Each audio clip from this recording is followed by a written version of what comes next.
السلام علیکم ورحمۃ اللہ وبرکاتہ۔ محترم ناظرین و سامعین، آج میری گفتگو کا عنوان ہے کہ انسانوں کو کب شادی کرنی چاہیے۔ تو دیکھیے، شادی اللہ کی طرف سے بندوں کے لیے ایک نعمت عظمیٰ ہے۔ جو انسان وقت پہ شادی کر لیتا ہے، جناب محمد الرسول اللہ صلی اللہ علیہ وسلم کے فرمان پہ وہ عمل کر لیتا ہے، اور جب انسان اللہ کا حکم اور نبی کا طریقہ اپنے زندگی میں لاتا ہے اور اللہ اور اس کے رسول کے کہنے کے مطابق اپنی زندگی کو گزارتا ہے، تو اللہ رب العزت اور اس کے نبی بہت خوش ہوتا ہے، اللہ بہت خوش ہوتا ہے، اور جناب محمد الرسول اللہ صلی اللہ علیہ وسلم بھی بہت خوش ہوتے ہیں۔ تو ہم سب کو چاہیے کہ اپنے نبی کے طریقہ کو اپنی زندگی میں لائیں۔ اسلام کا منشا یہ ہے کہ جب انسان بالغ ہو جائے تو اسے چاہیے کہ وہ شادی کرے، وہ نکاح کرے اور اپنے آپ کو شادی کے بندھن میں باندھ دے۔ اب رہی بات یہ کہ انسان بالغ کب ہوتا ہے، تو دیکھیے، لڑکا اس وقت بالغ ہوتا ہے جب کہ اسے احتلام ہونے لگے، یعنی جب وہ سوئے اور اسے بدخوابی ہو، خواب میں اس کے کپڑے خراب ہوں، خواب میں منی نکل جائے، تو گویا وہ بالغ ہو گیا۔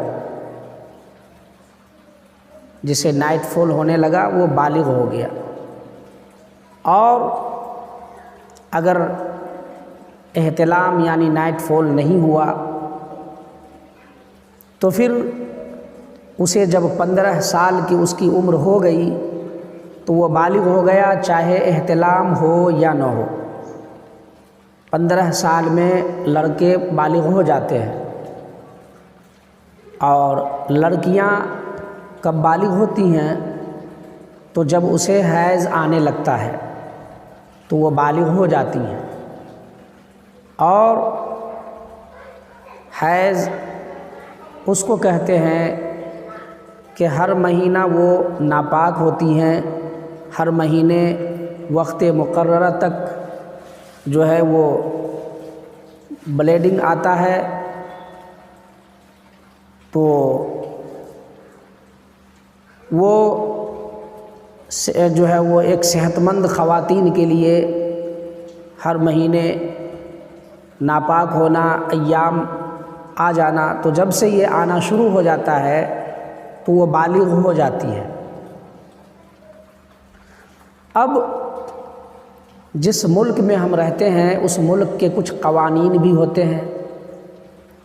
تو ہمارے ملک میں شادی کی جو عمر ہے، شادی کی جو عمر ہے وہ لڑکی کے لیے 18 سال ہے۔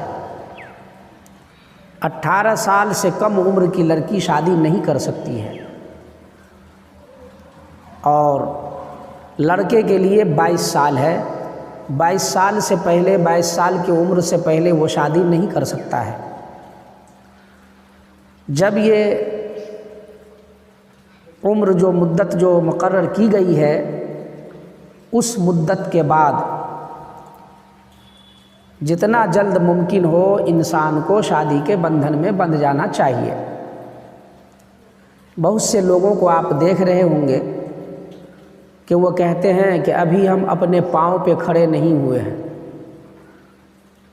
بہت سے لوگ نوکری کی تلاش میں رہتے ہیں، بہت سے لوگ کاروبار کر کے بہت زیادہ مالدار ہونا چاہتے ہیں، تب وہ شادی کرنا چاہتے ہیں، نکاح کرنا چاہتے ہیں۔ حالانکہ اپنے پاؤں پہ انسان کھڑا ہو جائے اور یقیناً ہونا چاہیے، تو اس کے لیے جب انسان اس لائق ہو جاتا ہے، تو ہم نے دیکھا ہے بڑے بڑے لڑکے جو 30 سال 40 سال اس کی عمر ہو گئی اور وہ شادی نہیں کر رہا ہے، وہ نوکری کی تلاش میں ہے یا کاروبار کرنے کے بارے میں ابھی سوچ ہی رہا ہوتا ہے، اور یوں ہی گھومتے پھرتے رہتا ہے، موبائل وغیرہ میں گندی فلمیں، موویز وغیرہ سب دیکھتے رہتا ہے۔ اسلام کا منشا یہ ہے کہ جب انسان شادی کی عمر کو پہنچ جائے تو فوراً وہ نکاح کر لے، تاکہ کسی گناہ میں ملوث نہ ہونا پڑے، نہ ہو کسی گناہ میں ملوث۔ جب انسان شادی کی بندھن میں بندھ جاتا ہے تو بیوی بال بچے میں انسان لگ جاتا ہے، دنیا داری کا ٹینشن اس کو نہیں رہتا، وہ کہیں بھی جاتا ہے، کام کرتا ہے، کام کر کے آتا ہے، ہمیشہ اس کو گھر پہ ہی توجہ رہتی ہے، دھیان رہتا ہے، اور جب وہ گھر پہنچتا ہے تو بیوی کو دیکھ کر، بچے کو دیکھ کر اس کی ساری تھکن دور ہو جاتی ہے۔ اس لیے رسول اللہ صلی اللہ علیہ وسلم نے فرمایا کہ زنا کو دشوار کرو اور نکاح کو آسان کرو، لیکن آج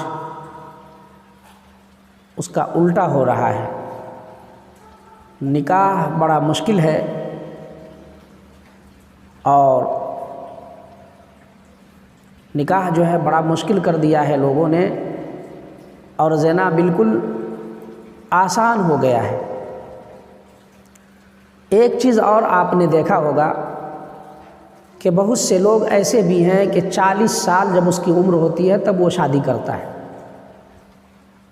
اب دیکھیے کہ اس کا بچہ کب بڑا ہوگا، کب اس کو پڑھائے گا لکھائے گا، پھر اس کے بڑھاپے کا سہارا وہ بچہ کب بنے گا، اور جب شادی وقت پہ ہوتی ہے تو بچے وقت سے پیدا ہوتا ہے اور باپ بھی جوان رہتا ہے اور بچہ بھی جوان رہتا ہے، ساتھ میں جب کہیں جاتا ہے تو دوست کی طرح، دیکھنے میں بھائی کی طرح لگتا ہے، اس کا بازو بن کے ہر کام میں تیار رہتا ہے۔ لیکن یہ سب کب ہوگا؟ جب وقت پہ شادی ہوگی تو خود بھی جوان رہیے اور بچے بھی جوان دیکھیے، اور جب وقت سے بے وقت شادی کیجئے تو پھر دیکھیے آپ بوڑھے ہو جائیے اور آپ کا بچہ بچہ ہی رہے گا، آپ کی تمنا تمنا ہی رہ جائے گی، آپ کا آرزو آرزو ہی رہ کے ختم ہو جائے گا۔ پھر اس وقت پچھتاوا آئے گا کہ کاش وقت پہ ہم شادی کر لیتے تو کیا ہی بہتر ہوتا، لیکن اس وقت سوچنے سے کچھ بھی نہ ہوگا۔ اس لیے جیسے ہی شادی کے آپ لائق ہوں اور جو مقررہ مدت ہمارے دیش میں قانون بنا ہوا ہے، اس مقررہ مدت کے بعد آپ جلد شادی کریں اور اپنا گھر بسائیں۔ اللہ تعالیٰ سب کو نکاح جیسی بابرکت دولت کو اپنانے کی توفیق عطا فرمائے، آمین یا رب العالمین، وما علینا الا البلاغ۔ ابو نصار کہاں رہے؟